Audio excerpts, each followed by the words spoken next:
Welcome back to Apex Sci-Fi. Today we look at the most unglamorous side of interstellar warfare: extermination.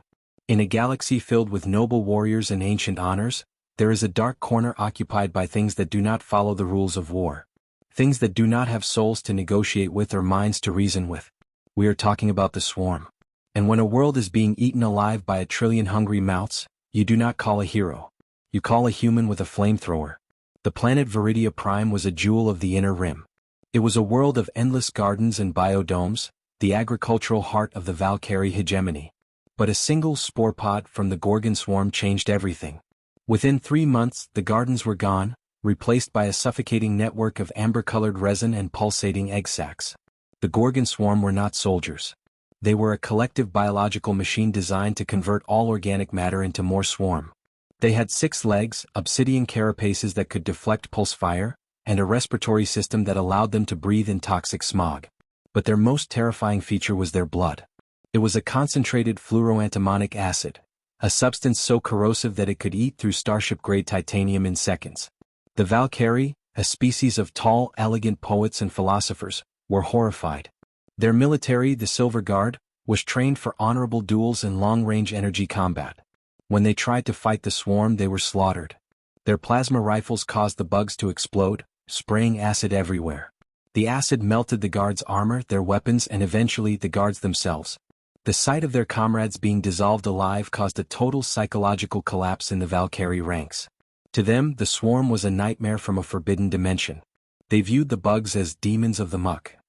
By the time the Valkyrie High Council realized they were losing the planet, the mother hive was already a mile wide, anchored in the ruins of the capital city.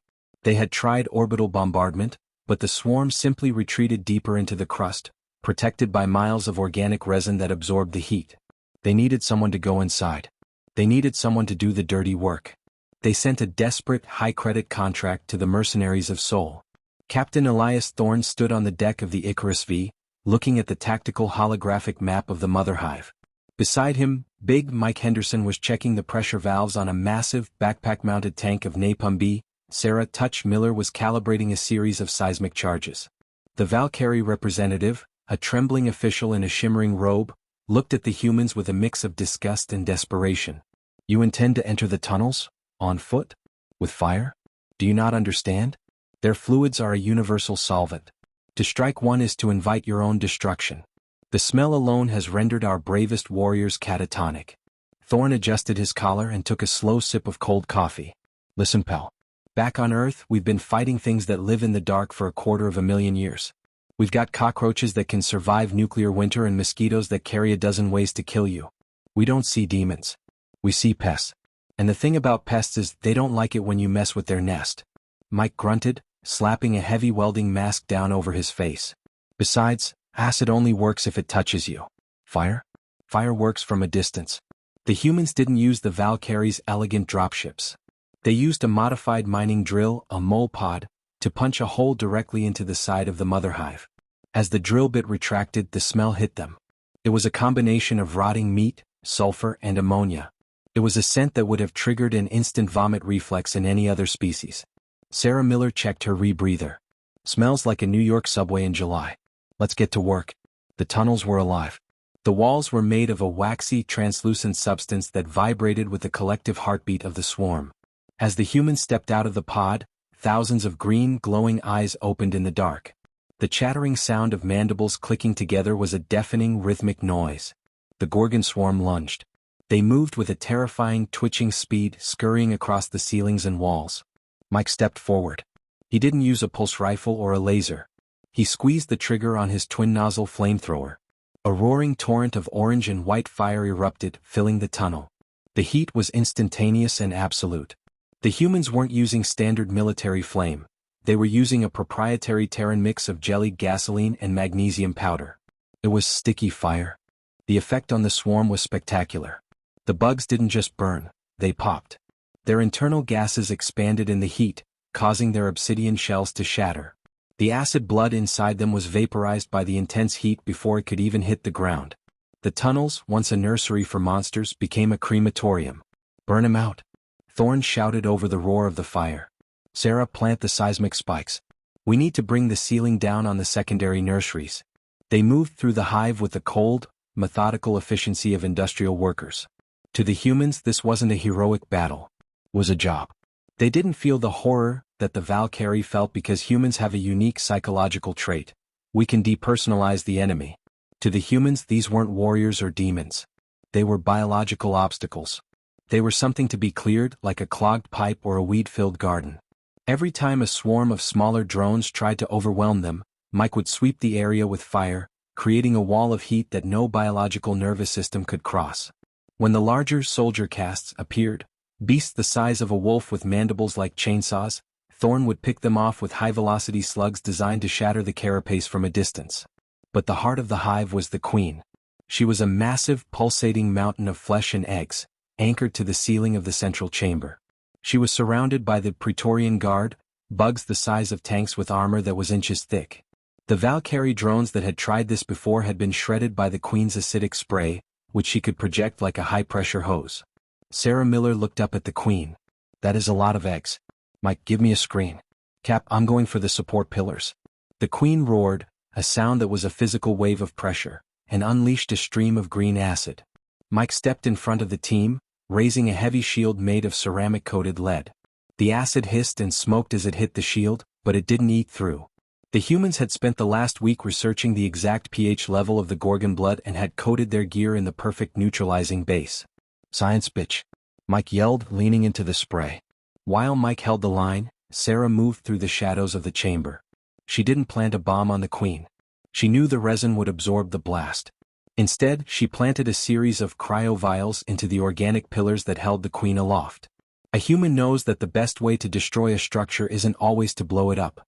Sometimes you just need to change its temperature. Sarah activated the vials. The liquid nitrogen inside flashed into gas, freezing the organic resin pillars instantly. The amber material, once flexible and strong, became as brittle as glass. Thorn saw the signal. "Mike, now." Mike turned his flamethrower toward the frozen pillars. The sudden shift from 200 degrees below zero to 1,000 degrees above caused a catastrophic thermal shock. The pillars didn't melt, they exploded. The queen, deprived of her support, fell. She crashed into the floor of the chamber with a sound that shook the entire hive. She was still alive, screeching and thrashing, but Thorn walked up to her holding a small, pressurized sprayer. It didn't contain fire. It contained a highly concentrated synthetic pheromone, a distress signal that the humans had engineered from the swarm's own chemical language. Thorn sprayed the queen directly in her sensory stalks. Within seconds, the chattering in the tunnels changed. The swarm outside the chamber didn't come to help her. The pheromone told them that the queen was a contaminant. It told them that she was the enemy. The hive turned on itself. Thousands of Gorgon drones flooded into the chamber, not to attack the humans, but to tear their own queen to pieces. It was a biological civil war, triggered by a few gallons of human-made chemicals. "Let's go," Thorn said, signaling the retreat.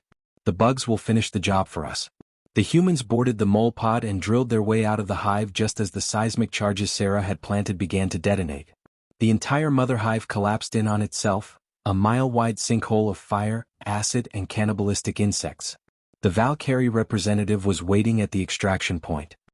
He looked at the humans, covered in soot, grease, and the foul-smelling fluids of the hive, and recoiled in horror. You used their own instincts against them? You made them eat their own mother? That is beyond barbaric." Thorn removed his helmet and wiped a streak of black grime from his forehead. "No, pal. That's just efficiency. You wanted the planet back, right? Well, it's yours. Just give it a few months for the smell to clear out. And don't forget the tip on the invoice. Exterminating a world eater isn't cheap." The Valkyrie never invited the humans back. They were terrified of the species that could look at a cosmic horror and see a pest.